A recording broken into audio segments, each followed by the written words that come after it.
figure here who is functioned as a prophet and a judge and almost as a king. And so at this point in Israel's history, we find them at the cusp of kingship ready, right? They're ready to take that next step. And so, however, there is a problem. Their desire for a human king led them to reject God. And so we have all heard the saying, the grass isn't always greener on the other side, or sometimes you'll hear people say the grass is greener on the other side, and then we find out that it's not. It's just the grass is not always greener on the other side. And so sometimes when we look at other people's wealth, maybe look at their career, don't ever envy my career. I'm just kidding. Or we look at just life in general, right? We see the fancy cars they may drive, or we see how happy they seem to be out in public, or we see the big house, right? Maybe they live out on the lake and got a yacht. I don't know. Maybe we're thinking, man, that guy or that family's really got it, right? If I had that, how much happier would I be? But that's not the case. And so we tend to think that everything would be great if we did have what they have. But the grass often is not greener. It just looks like it is. Sometimes getting what we want makes our lives worse, right? And so in today's passage, I look at all those big fancy homes and all this stuff, and I'm thinking, wow, how are they paying for that? I wouldn't be able to sleep at night, right? I mean, I can't fathom having that kind of responsibility. So that, to me, that would make my life worse, because then I'd just be worrying about keeping a roof over my head. But in today's passage, Israel they're going to learn this the hard way as well. After the Lord gave them what they wanted, they're going to learn that having a visible king was not the greener pasture they were thinking. And so we'll start with Samuel chapter 8, verse 1. And it came to pass when Samuel was old that he made his sons judges over Israel. Now the name of his firstborn was Joel, and the name of his second Abiah. They were judges in Beersheba. And his sons walked not in his ways, but turned aside after Hickory, and took bribes and perverted judgment. Then all the elders of Israel gathered themselves together and came to Samuel unto Ramah, and said unto him, Behold, thou art old, and thy sons walk not in thy ways. Now make us a king to judge us like all the nations.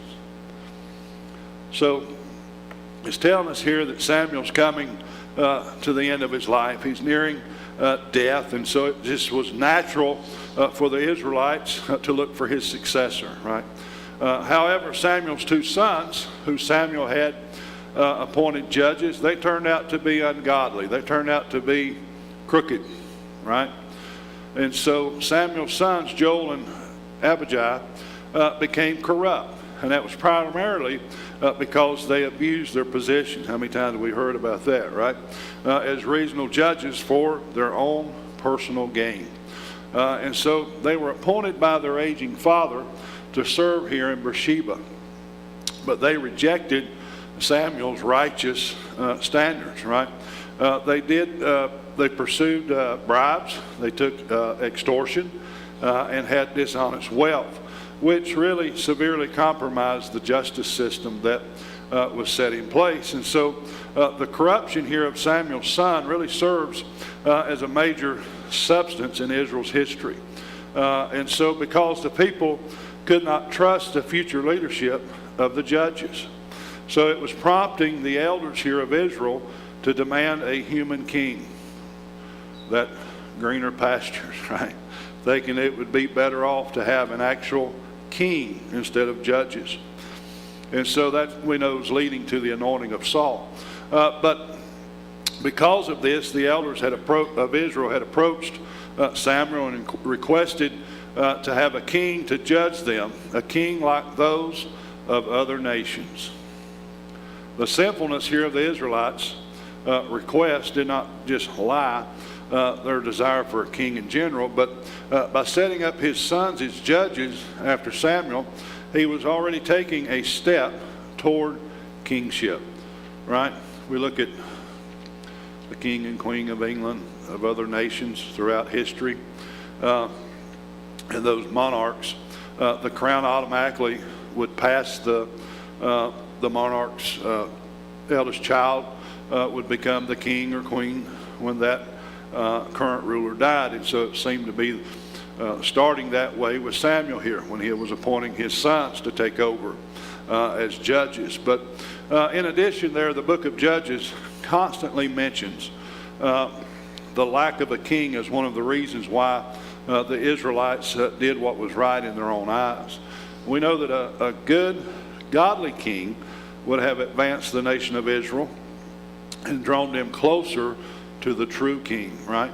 But the Israelites wanted a king like the nations. They wanted a visible person, a visible one who they could control or influence, right? And so the Israelites' elders demanded here a human king so they can be like all the nations. You know, the Bible tells us to come out from among the world and be ye a separate people. But Israel was wanting to be like all the other nations and have a visible king. But they're rejecting God's direct conventional rule, right? The elders used the corruption of Samuel's sons here and his advanced age as having justification within a demand to have a centralized monarchy. And so Israel's desire here to be like the other nations was really a major spiritual failure for them. Israel was meant to be a holy, set-apart nation, right? Uniquely ruled by God.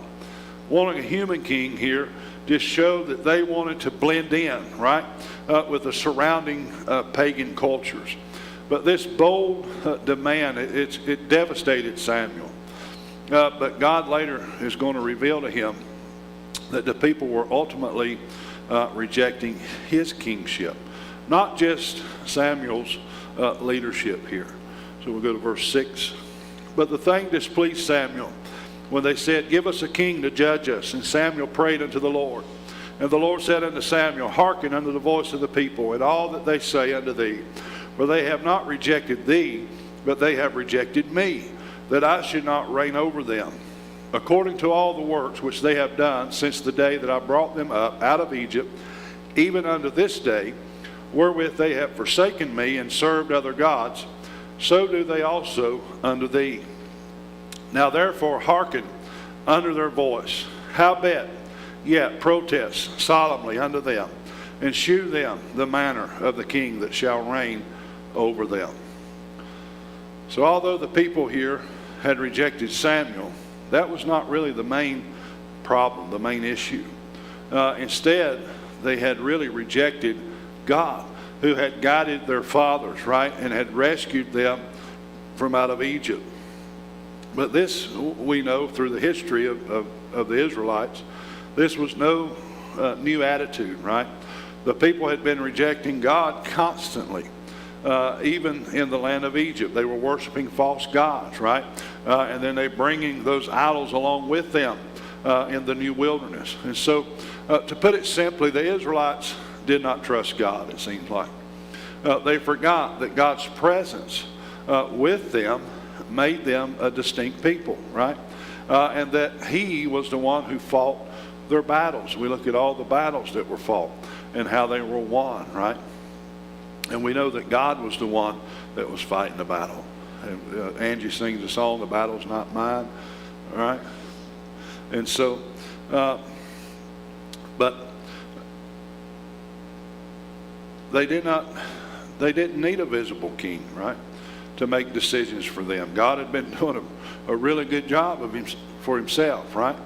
And so, but despite the Israelites' lack of trust, God still showed His mercy yet to them again. And He told Samuel, He said, grant their request, right?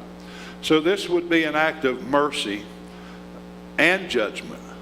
Because God was still guiding His people, and then judgment because the kings are going to act in a worldly ways, and they're going to harm the people instead of do them good, and they're going to do so out of their own self-interest. And so the request, it says it deeply hurt Samuel, right? So instead of retaliating, the prophet brought his grief and his frustration. He went directly to God in prayer. And so God, he comforts Samuel here by reframing the whole situation. God explains that the Israelites aren't actually rejecting Samuel. They are rejecting God's divine theocracy. And so by wanting to be like all the other nations, Israel here was choosing to have a visible, a human power over spiritual dependence. We're far better off to have the spiritual dependence, right? We want to have God leading us, and we want to be worshiping God. We want to look to God for all of our needs, right? All of our guidance, and we put our trust in Him. We can't trust anyone else, but we can trust God, right? In God we trust is on our money for now. I've been seeing it on the back of patrol cars. But it's on our hearts, and it is in God we trust. We don't trust in man, right? Yeah, we vote for elections and things. But the greatest lie ever told by a politician was, if I'm elected. Right? So we don't want to put our trust in man. We put our trust in God. So, but God's explaining here to Samuel that they're not rejecting him. They're rejecting God himself. And so God points out really a historical pattern here. Ever since the Exodus that happened from Egypt, Israel had repeatedly forsaken God to choose or to chase after idols. Their demand here for a king was just simply their latest symptom of their spiritual wandering. God instructs Samuel. He says, grant their requests. Give them what they want. You know, sometimes you get what you ask for, right? So God is telling Samuel to grant their requests, but not before giving them a very stark warning of the path they're fixing to go down. What's going to happen? How the king is going to have his own self-interest at heart, not the interest of the people. God tells Samuel to lay out some harsh realities here of what a human king will claim as his rights. He wants them to let them know exactly the cost of their demand. And so the scriptures, the passages that we read so far, it illustrates to us really a tragic theological shift, right? They're going from spiritual dependence, spiritual guidance, to human dependence and human guidance. So Israel was essentially willing to trade all of this divine providence, right? All of this spiritual protection that they had, how he delivered them out of the hands of Pharaoh, how they crossed on dry land through the Red Sea, right? How he had protected them, how he had provided for them, and their ultimate freedom, really. And they're trading all of that for this illusion that they have from seeing this in other nations of security that a human secular king promised. There's no greater promise than what God promises, right? And so God allows them. He allows them to make this choice, just as he allows us to make choices today, right? We make choices. We make some bad ones sometimes. But God gives us freedom to make a choice, right? But we want to make a godly choice, right? We want to make a right choice. And so he gives them their choice. But he ensures they understand the oppressive, tyrannical nature of the government they are ceding their power to. They're conceding to a human king. They're giving up their freedom. They're giving up the spiritual protection that they had. They're giving up all the providence that God had provided for them. And we'll go to verse 10. And Samuel told all the words of the Lord unto the people that asked of him a king. And he said, This will be the manner of the king that shall reign over you. He will take your sons and appoint them for himself, for his chariots, and to be his horsemen. And some shall run before his chariots. And he will appoint him captains over thousands and captains over 50s, and will set them to ear his ground and to reap his harvest, and to make his instruments of war and instruments of his chariots. And he will take your daughters to be confectionaries, and to be cooks, and to be bakers. And he will take your fields and your vineyards and your olive yards, even the best of them, and give them to his servants. And he will take the tenth of your seed and of your vineyards, and give to his officers and to his servants.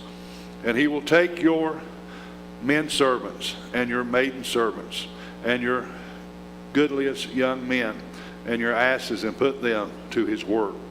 And he will take the tenth of your sheep, and he shall be his servants.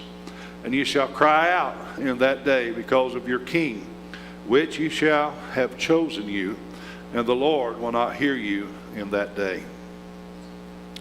So the prophet Samuel's given them all of these warnings here in those 8 verses about the oppressive cost of having this human king. They're going to have a demanding, earthly human king. And God instructed Samuel to outline the heavy taxes, the loss of freedom, and forced labor that they're all going to endure. Ultimately, he's warning them that they will become slaves to their own demands. They're going to become slaves to this king. The king says it will take their sons. He's going to take their sons to build a standing army, assigning them to the chariots, the cavalry, and military leadership. It said other sons will be forced to plow the king's fields that he took from them. They're going to be forced to plow it for the king and manufacture weapons. King's going to get the harvest. His servants will get the harvest. His servants will get their land, right? Taking all this from them. It says their daughters will be conscripted to work as the royal family's perfumers. They're cooks. They're bakers. It says the king will seize their best of their personal property. That means their fields, their vineyards, their olive yards. And he's going to give them to his officials, who he wants them to have. He'll demand a 10% tax, a tithe, right? On their grain, their harvest, their flocks, to support his government. He's got to have money. He's got to have something to support himself, right? He's got to have all these people to work for him, to be his servants, right? So he's got to get the money from somewhere. So he's going to take all of this. They hadn't been having to do this because God was their king. God was their provider, right? God was their security. So the king's going to take all of these things and promise them security and promise them all this stuff. But really, he's making them slaves to him. But the king will take their best servants. He's going to take their donkeys, it says, for his own work. Ultimately, here, the people themselves that are wanting this human king, they want to be like all the other nations. They're going to become this king's literal servants or his slaves. Samuel warns that a day will come when they're going to deeply regret their decision. Right? Been a lot of times we probably deeply regretted some decisions. But he says they're going to regret this, and they're going to cry out to God for some relief. Right? God help us. Right? God's given them what they wanted. He's given them their request. He's given their demand. It said, but God's not going to answer them because they were fully warned, right? He gave them a warning of these consequences before they made this choice. So the root of the issue is that Israel's desire for a king, or to be like all of the other nations, was a rejection of God as their ultimate king, right? By demanding a visible human leader, they were choosing some worldly security, right? They were choosing some worldly conformity over trusting in God's provision.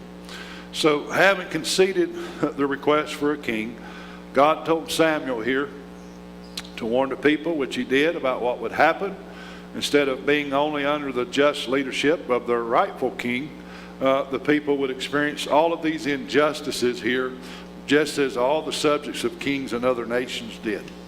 And so the kings of Israel would take the best of the people for their service.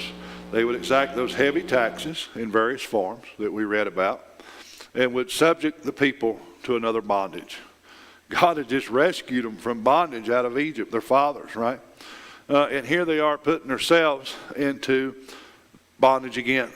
And so we find all of this very problem that we've talked about, we've read about, I've tried to describe to you the best I know how, just 3 kings in. Solomon, he was a great and powerful king, right? But was a harsh taskmaster. In 1 Kings chapter 12, verses 3 and 4, the representatives of the northern tribes of Israel, led by Jeroboam, they confront the newly crowned king, Rehoboam. They have a conditional pledge of loyalty, right? They tell him they will serve him, but only if he reduces the heavy taxes, the forced labor that his father, King Solomon, had imposed on them. His leadership was a far cry from the ideal kingship that's mentioned when you read in Deuteronomy chapter 17, verse 14 through 20. I can't read that, but I'll tell you the outline of it or the gist of it. But it was God's blueprint here for the future kings of Israel.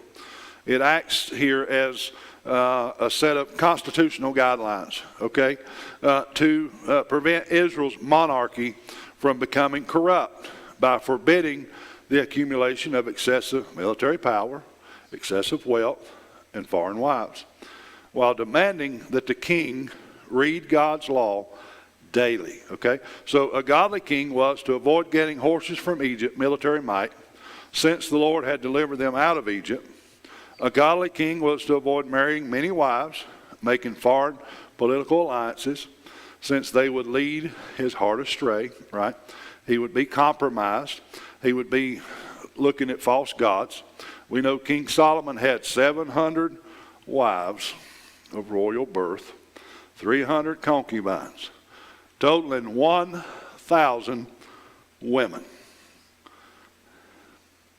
He's either a really good man or crazy to have 1,000 women to have to put up with, listen to.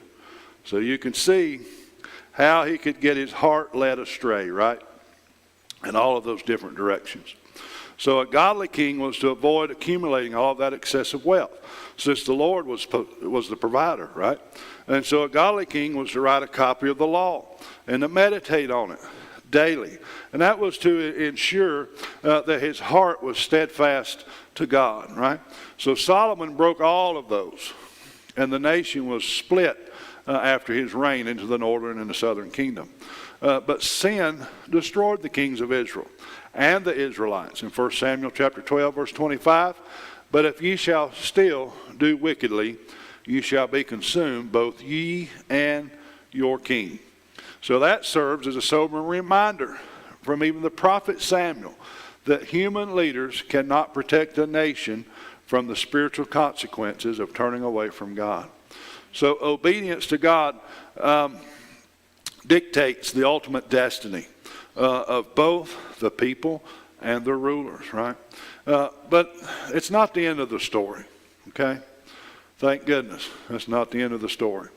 God didn't leave us to suffer, right? He didn't leave us to suffer under sinful human kings, but he used the kingship to point to his son, Jesus, the true king. In Revelation chapter 5, verse 5, and it says, and one of the elders saith unto me, weep not, behold, the Lion of the tribe of Judah, the root of David, hath prevailed to open the book and to loose the 7 seals thereof.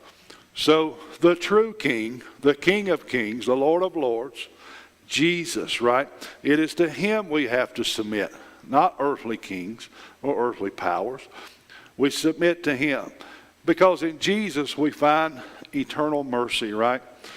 We must not succumb to our own desires, right, for controlling or crowning someone other than God as our ultimate leader.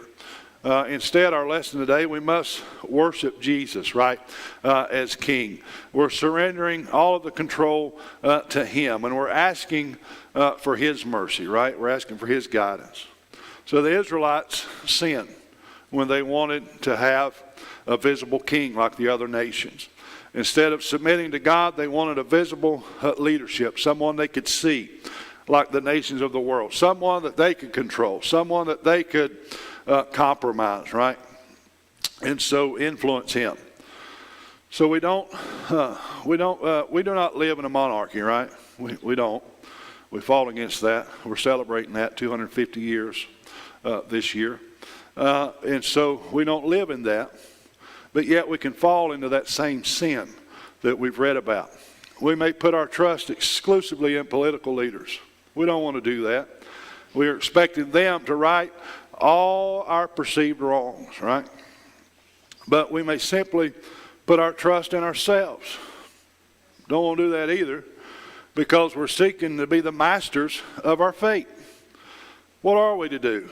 We want to ask God to get rid of all of those idols from our hearts, and we want to replace all of them with an increased desire to follow Him. You've heard the song, I have decided to follow Jesus, right? So we want to give up another song that I like. Wish I could sing it. Maybe I can one day. But it says, give up and let Jesus take over. Oh, give up and let Jesus take over. And He'll make a way for you, right? We have to give up to our own worldly desires, our own worldly, trying to make our own self-govern, I guess, or self-efficient, or looking for a kingship. We want to give all that up because Jesus is our true king, right? Jesus is the one that can provide for us. He can give us the provision, right? He can give us what we need. He'll take care of us. He'll give us the greatest security you could ever have, right? And so we want to give up and let Jesus take over. We want to surrender surrender control to God, right? We want to trust in Jesus. We trust in Jesus because we know that He will not fail us, right? He won't fail you. He'll never leave you, right? These earthly kings, these earthly governments, they'll leave you, right? But Jesus said, I'll never leave you. I'll never forsake you. I'll go with you even until the end of the world. And so we know that Jesus certainly will not fail. We know that we need to trust in Him. We need to let go and let God have complete control of our lives. And we need to worship Him as our King. Look to Him as our King, as our guide, as our leader, right? And He shows us mercy. He shows us love. He shows us forgiveness. He provides food on your table every day, right? He gives you health to go another day, right? God gives us all that we need. He gives us more than we need, right? He can certainly take care of us if we just trust in Him. We don't reject Him. We want to trust in God. We want to receive Him, and we want to live for Him. And I trust you got something this morning, Mom. You dismiss us.